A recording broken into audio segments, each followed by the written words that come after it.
தேவையில்லாத சுவிட்சஸ், தேவையில்லாத வயரிங், அந்த மாதிரி விஷயங்களை வந்து அவாய்ட் பண்ணி நம்மளுடைய காஸ்ட் வைஸ் வந்து நம்ம இன்னும் நம்மளுடைய பட்ஜெட்டை வந்து ஒரு ப்ராப்பரான ஒரு ரெடியூஸ் பண்ணி பண்ணுறதுக்கான சிஸ்டம் தான் அந்த எலக்ட்ரிக்கல் டிராயிங் சிஸ்டம். அந்த டிராயிங்கை இந்த வீடியோ முடிகிற எண்டில் வந்து அந்த டிராயிங்கை நான் டிஸ்பிளே காட்டுறேன், எந்த மாதிரி ஒரு டிராயிங் இருக்குங்கிற ஒரு ஐடியாக்காக. ஸோ அதனால் இனிமேல் வீடு கட்டும்போது கவனிக்க வேண்டிய விஷயங்களில் இந்த எலக்ட்ரிக்கல் விஷயத்தையும் இனிமேல் அப்டேட் பண்ணிக்கோங்க. எங்களுடைய எலக்ட்ரிஷியன் நாங்கள் கனெக்ட் பண்ண முடியலை, எங்களுடைய இன்ஜினியர்ஸ் வந்து ஒரு கிளாரிஃபை கொடுக்க முடியல அப்படிங்கிற ஒரு சுச்சுவேஷன் இருந்ததுன்னா நீங்கள் தாராளமாக நம்மளுடைய வீடியோவில் கீழே வந்து கான்டாக்ட்ஸ் டீட்டெயில் இருக்குது, அதை நீங்கள் கான்டாக்ட் பண்ணுங்கள்.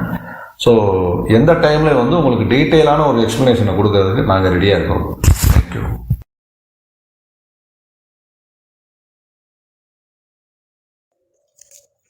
உங்களுக்கு எர்த்திங்லேயோ இல்லை எலக்ட்ரிக்கல் சம்மந்தப்பட்ட விஷயத்தில் டவுட் இருந்துச்சுன்னா இந்த வீடியோவில் ஃபுல் வீடியோ லிங்க் டிஸ்கிரிப்ஷனில் கமெண்ட் பாக்ஸில் கொடுத்துருக்கேன், செக் பண்ணி பாருங்கள்.